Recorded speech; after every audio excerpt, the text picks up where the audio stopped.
Να ο Γκαλέτη, πάει να βγει μπροστά, πετάει και φεύγει σφαίρα. Βγαίνει ο Κυριάκος πάνω του. Και τώρα περνάει για τον Διόγο. Σκληρό φάουλ από τον Μπασινά, κάτω ο Διόγο. Πήγε να βάλει έξυπνα. Σε αυτά τα λεφτά που άλλαξε βεβαίως και το σύστημα. Από εκεί και πέρα ακόμη δεν είναι απόλυτα ικανοποιημένος. Θέλει συνεχή κίνηση από τους επιθετικούς και βεβαίως να κρατήσει. Κοβάσεβιτς και Τζόρτζεβιτς δεν τους βλέπετε. Στην άλλη άκρη είναι όρθιοι και κάνουν ζέσταμα. Μπελούτσι, εκτέλεση, κεφαλιά. Πέρασε δίπλα από τα δοκάρια και εκεί ήταν ο Μπλάνκο που δεν κατάλαβε.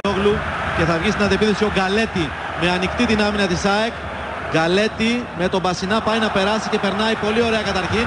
Μπαίνει στην περιοχή, δεύτερη τρίπλα. Η αλλαγή παιχνιδιού με το Λαγό ενώ φεύγει ο Τζεμπούρ απέναντι. Να ο Πελετιέρη χάνει καθαρά. Η παλιά για τον Κοβάσεβιτς που πάει να μπει στην περιοχή μόνος του. Κοβάσεβιτς πλασάρει.